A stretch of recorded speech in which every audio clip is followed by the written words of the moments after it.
Hi అండి. అందరికీ నమస్కారం. అందరూ ఎలా ఉన్నారు? అందరూ బాగుండాలి, అందులో మనం ఉండాలి. Welcome back to Singareni Priya sisters. నేను మీ కవితారాం.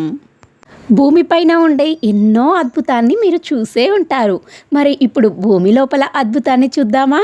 అదేనండి ఈ బెలూమ్ గుహల ప్రత్యేకత. మరి చూసేద్దాం పదండి. ఇంకెందుకు ఆలస్యం? మరి మన ఛానల్ ద్వారా మీ అందరి కోసం ఈ అద్భుతాన్ని చూపించాలని ఎక్కడా స్కిప్ చేయకుండా తీశాను. మీరు కూడా ఎక్కడా స్కిప్ చేయకుండా చూడడం అస్సలు మర్చిపోకండి. మరి సాధారణంగా గుహలు అనగానే ఏ కొండల్లోనో ఏ కోనల్లోనో ఉంటాయి కదండి. కానీ ఈ గుహలు మాత్రం మైదాన ప్రాంతంలో భూమి లోపల ఏర్పడడం విశేషం అనే చెప్పాలి. మరి మీరేమంటారు? భూమి ఉపరితలానికి దాదాపు 30 మీటర్స్ దూరంలో ఉన్న ఈ గుహలు ఆంధ్రప్రదేశ్ కర్నూలు జిల్లాలో ఉండడం ఇంకా విశేషమనే చెప్పాలి. మరి ఈ బెలూమ్ గుహల గురించిన నాకు తెలిసిన కొన్ని విషయాలు మీతో షేర్ చేసుకుంటున్నాను. కర్నూలు జిల్లాలో వెలిసిన ఈ గుహలు మన పురాతన సంస్కృతికి నిలయాలుగా ఉన్నాయి. ఈ జిల్లాలోని కొలిమిగుంట మండలంలో ఈ గుహలు సుమారు 10 లక్షల క్రితం సహజ సిద్ధంగా ఏర్పడినవంటండి. ఇండియాలోనే లార్జెస్ట్ కేవ్స్గా పేరు పొందిన గుహలను చూసేద్దామా? మరి అబ్బా, మేమెప్పుడో వైజాగ్లో ఉన్న బొర్రా కేవ్స్ చూసేసాం అంటారా? ఆగండి, వాటికంటే ఇవే పెద్దవని నిర్ధారించారటండి. మరి అయితే ఇప్పుడు మరి బెలూమ్ గుహల చరిత్ర తెలుసుకుందామా? మరి మొట్టమొదటిసారిగా 1884లో రాబర్ట్ బ్రూస్ అనే ఆంగ్లేయుడు బెలూమ్ గుహల గురించి ప్రస్తావించాడట. ఆయన తర్వాత దాదాపు 1 శతాబ్దం పాటు మరుగున పడిపోయిందటండి ఇది. మళ్ళీ ఆ తరువాత జర్మన్ దేశస్థుడైన గేబర్ సారథ్యంలో మళ్ళీ వెలుగులోకి తీసుకొచ్చారటండి. పొడవైన సొరంగ మార్గాలు, జాలువారే శిలాస్ఫటికాలు, రకరకాల శిలాకృతులు, అడుగడుగున అబ్బురపరిచే అద్భుతాలు వీటి ప్రత్యేకత. మరి 1985లో ఈ బెలూమ్ గుహలు రాష్ట్ర ప్రభుత్వం స్వాధీనపరుచుకుందటండి. ఆ తర్వాత 1999లో రాష్ట్ర పర్యాటక అభివృద్ధి సంస్థ ఆధీనంలోకి వచ్చిన ఈ గుహలు పర్యాటకుల కోసం 1.5 కిలోమీటర్ల దూరం వరకు సిమెంట్ స్లాబు రాళ్లతో నడవడానికి అనుకూలంగా దారిని నిర్మించారటండి. 2022 ఫిబ్రవరిలో బెలూమ్ గుహలను సందర్శించడానికి అనుమతించారట. అప్పటి నుండి ఆంధ్రప్రదేశ్ పర్యాటక అభివృద్ధి సంస్థ ఈ గుహలను చుట్టుపక్కల ప్రాంతాలను అభివృద్ధి పరుస్తూ వస్తూ ఉంది. బెలూమ్ గుహల లోపల సమీపంలో కొలిమిగుండ్ల లక్ష్మీనరసింహస్వామి గుడి కూడా ఉందండోయ్. ఈ దేవాలయం పాలరాతితో కట్టబడి చుట్టూ లెక్కలేనన్ని మెట్లతో ఉన్నది. బెలూమ్ గుహల సందర్శనకు వెళ్ళినప్పుడు తప్పకుండా ఈ ఆలయాన్ని సందర్శించడం మాత్రం మర్చిపోకండే. మీరు స్టార్టింగ్ వీడియోలో చూసుంటారు కదా, పెద్ద బుద్ధ విగ్రహం. ఆ విగ్రహాన్ని చూపరులు ఎంతగానో ఆకట్టుకుంటుందనే చెప్పాలండి. దాని ఎత్తు 60 అడుగుల వరకు ఉంటుంది. బౌద్ధ మతానికి సంబంధించిన ఎన్నో ఆనవాళ్ళు ఇక్కడ దొరికాయటండి. ఈ గుహలకు తుది ఎక్కడో ఎవ్వరికీ తెలియదటండి. ఇప్పటి వరకు 3.5 కిలోమీటర్ల మార్గాన్ని తవ్వకాల్లో కనిపెట్టారట. అందులో 1.5 కిలోమీటర్ వరకు ప్రజా సందర్శన వరకు ప్రభుత్వం అనుమతిచ్చింది. బయట నుండి 3 బావుల వలె ప్రవేశ ద్వారాలు ఉంటాయి. మధ్య ద్వారి నుండి మాత్రమే ప్రవేశానికి అనుమతిస్తారు. మరి ఇంతకీ ఈ బెలూమ్ గుహలకి ఎలా చేరుకోవాలో మీకు చెప్పనే లేదు కదండి. రైలు మార్గం ద్వారా అయితే తాడిపత్రి రైల్వే స్టేషన్లో దిగి, బేతంచెర్ల రైల్వే స్టేషన్లో కానీ దిగి అక్కడి నుండి రోడ్డు మార్గం ద్వారా చేరుకోవచ్చు. ఒకవేళ రోడ్డు ద్వారా వెళ్తున్నట్లయితే రిజర్వాయర్ కనిపిస్తుంది, అక్కడి నుంచి రోడ్డు మార్గం ద్వారా బెలూమ్ గుహలు చేరుకోవచ్చు. అంటే కర్నూలు బేతంచెర్ల బనగాలపల్లె నంద్యాల మీదుగా, లేదా అనంతపురం జిల్లా తాడిపత్రి మీదుగా, లేదా వైఎస్ఆర్ జిల్లా జమ్మలమడుగు మీదుగా రోడ్డు మార్గం ద్వారా బెలూమ్ గుహలనైతే చేరుకోవచ్చండి. ఇది కర్నూలు నుంచి బెలూమ్ గుహలు 100 కిలోమీటర్స్ దూరంలో మాత్రమే ఉంటుంది. నంద్యాల నుంచి 70 కిలోమీటర్స్ దూరంలో, తాడిపత్రి నుంచి 35 కిలోమీటర్స్ దూరంలో ఉంటుంది. జమ్మలమడుగు నుంచి 75 కిలోమీటర్స్ దూరంలో ఉంటుంది. హైదరాబాద్ నుంచి 320 కిలోమీటర్స్ దూరంలో మాత్రం ఉంటుంది. బెంగళూరుకి కూడా మ్యాక్సిమం 320 కిలోమీటర్సే వస్తుంది. ఇక్కడికి వెళ్ళినప్పుడు చాలా జాగ్రత్తగా ఉండాలి సుమా. జాగ్రత్తలు పాటించడం కంపల్సరీ. మరి భూమికి సుమారు 120 మీటర్ల లోతులో ఈ గుహలు ఉంటాయి కాబట్టి విపరీతంగా ఉక్కపోస్తుంది. లోపలికి వెళ్ళినప్పటి నుండి బయటికి వచ్చేంత వరకు విపరీతంగా ఉంటుంది. మనకి సఫకేషన్ అయితే ఉంటుందండి. కాబట్టి పలుచని దుస్తులు ధరించి వెళితే మంచిది. మీతో పాటు లోపలికి మంచినీటిని మాత్రం ఖచ్చితంగా తీసుకొని వెళ్ళాలి. వాటర్ బాటిల్ లేకుండా అస్సలు వెళ్ళకండి. ఇది మొత్తం 23 ఎకర్స్లో ఉంటుంది. ఇది ఇక్కడ గృహలు ఏర్పడడం ప్రత్యేకంగా ఎవ్వరూ ఇక్కడ ఏర్పరిచింది కాదు, సహజ సిద్ధంగానే ఏర్పడ్డాయటండి. ఈ గుహలలో క్రీస్తు పూర్వం 450 ఇయర్స్ కాలం నాటి మనిషి అస్థికలు, రాతి, కత్తి లభ్యమవడంతో ఈ గుహలను ఆనాటి మానవులు నివాస స్థలాలుగా వినియోగించుకున్నట్లు చరిత్రకారులైతే పేర్కొంటున్నారండి. ఈ బెలూమ్ గుహలలో చూడదగిన ప్రదేశాలు చాలానే ఉన్నాయండోయ్. ఈ బెలూమ్ గుహలలో 40 మెట్లు ఇలా దిగుతూ ఉన్న తర్వాత 10 మీటర్స్ లోతులో మొదలై 30 మీటర్స్ లోతు వరకు ఈ సొరంగాలు అయితే కొన్ని చోట్ల ఇరుకుగాను, మరికొన్ని చోట్ల విశాలమైన గదులుగాను ఉంటాయి. కొన్ని చోట్ల ఇలా స్టార్టక్ లైట్లు అయితే ఉంటాయి. వాటి వల్ల అక్కడ మనకైతే మంచి లైటింగ్తో చూడడానికి బాగుంటుంది.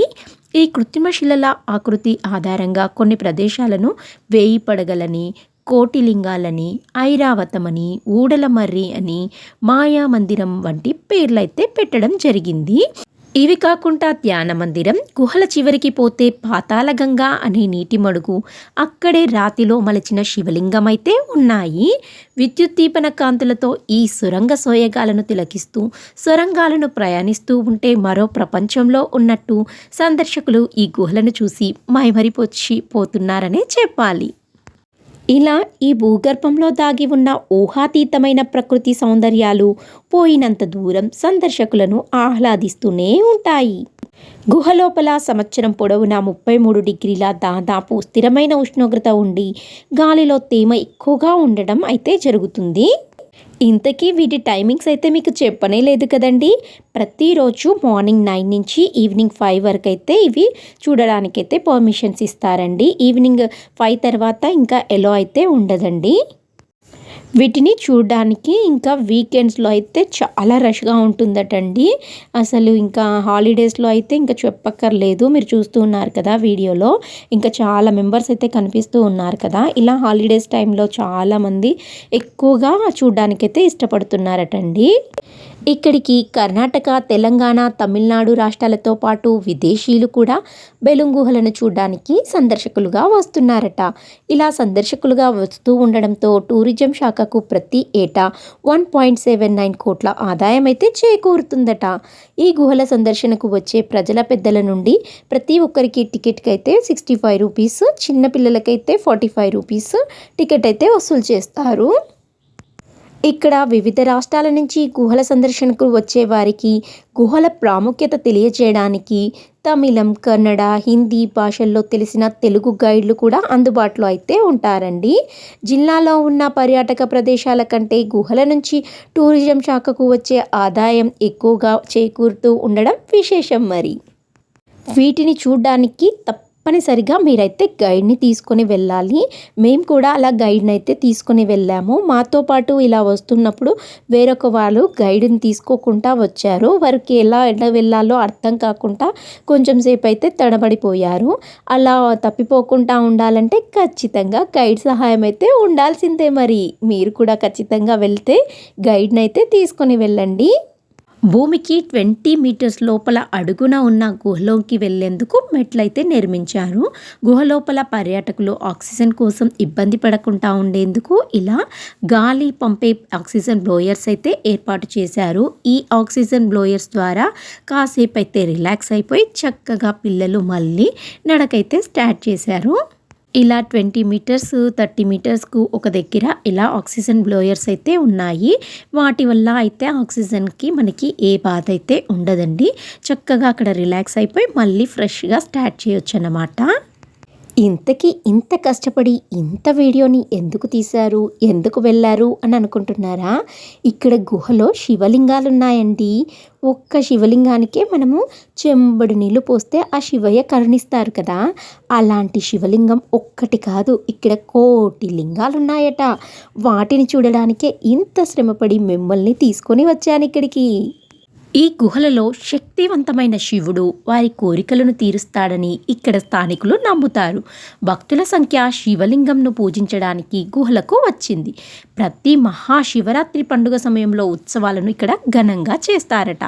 వాల్మీకి గుహలు సహజమైన టౌస్ యొక్క అందాలను విశదీకరిస్తాయి. మనం ఇప్పుడు వెళ్తుంది కోటిలింగాల ఛాంబర్ కండి. కోటిలింగాల గది శివలింగాల రూపంలో స్టాలకైటెట్ ఏర్పడింది. ఈ స్టాలకైటెట్ మరియు స్టాలగైమెట్ ఒకదానితో ఒకటి కలపడం వల్ల ఏర్పడిన ఒక భారీ స్తంభం కూడా ఇక్కడైతే ఉంటుందండి. కోటిలింగాలను చూసొద్దాం రండి, చూసి జన్మ తరించుకుందాం, ఏమంటారు? ఇవి కోటిలింగాల ఛాంబర్లు. ఈ విభాగం లోపల శివలింగాల ఆకారంలో వేల సంఖ్యలో నిర్మాణాలు ఉన్నాయి. అందుకే దీనిని కోటిలింగాల అని పేరు వచ్చిందటండి. గుహల పైకప్పు నుంచి కిందికి వేలాడుతున్న స్ఫటికాల వంటి శిలాకృతులను స్టాలక్టైట్లని, కింది నుంచి మొదలుచుకొని వచ్చినట్లు కనపడే ఆకృతులను స్టాలగ్మైట్ అని అంటారటండి. వీటి రకరకాల ఆకృతులను బట్టి ఇవి లింగాల రూపంలో ఉన్నాయి కాబట్టి వీటన్నింటినీ లెక్కిస్తే కోటిగా ఏర్పడినట్టు. అందుకని వీటిని కోటి లింగాలు అని పేరు పెట్టారు. ఇవి సహజ సిద్ధంగా ఏర్పడిన లింగాలటండి. చూస్తూ ఉన్నారు కదా ఎంత అద్భుతంగా ఉన్నాయో. వీటిని చూస్తే మనకి భక్తిభావం ముంచెత్తుతుంది కదండి. నిజమే కదండి. ఇవి ఇలా శివలింగాల ఆకార రూపంలో ఉండడం చాలా ఆశ్చర్యానికైతే గురి చేస్తుంది. ఇంత ఆశ్చర్యాన్ని చూసిన తర్వాత మనకైతే భక్తిభావం అయితే మదిలో మెదులుతూ ఉంటుంది కదండి. చూస్తూ ఉన్నారు కదా, వీటిని టచ్ చేస్తే కూడా అలా అయితే ఆధ్యాత్మికంగా అనిపించింది నాకైతే. ఇక్కడ వీడియోలో చూస్తున్నారు కదా, శివలింగం కనిపించింది కదా మీకు. ఆ శివునికి వీరు శివరాత్రి రోజు పూజలు చేస్తూ ఉంటారు. ఘనంగా సెలబ్రేట్ చేసుకుంటారటండి ఇక్కడ శివరాత్రి.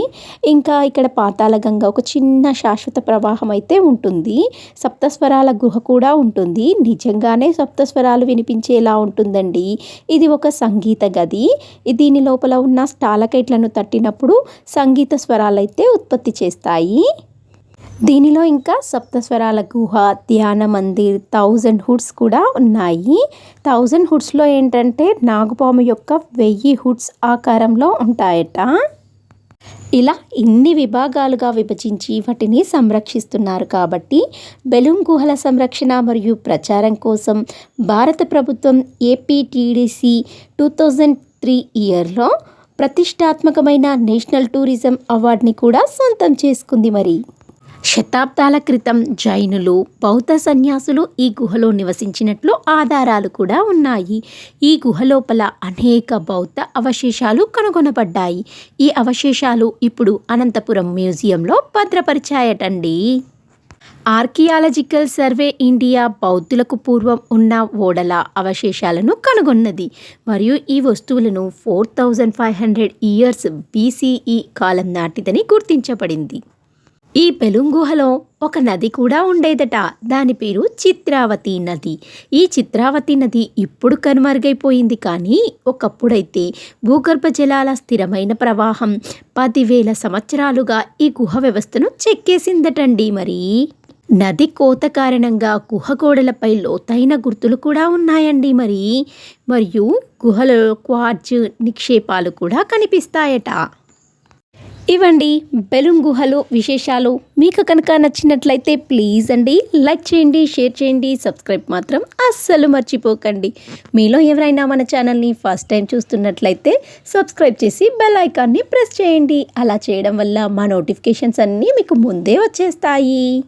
ఇంతవరకు సపోర్ట్ చేసి, సబ్స్క్రైబ్ చేసి, లైక్ చేసి, షేర్ చేసిన ప్రతి ఒక్కరికి పేరు పేరున థ్యాంక్ యూ వెరీ మచ్. ఇలాంటి మరి ఒక మంచి వీడియోతో మళ్ళీ కలుసుకుందాం. అంతవరకు సెలవా. మరి సైనింగ్ ఆఫ్ కవితా రఘురామ్.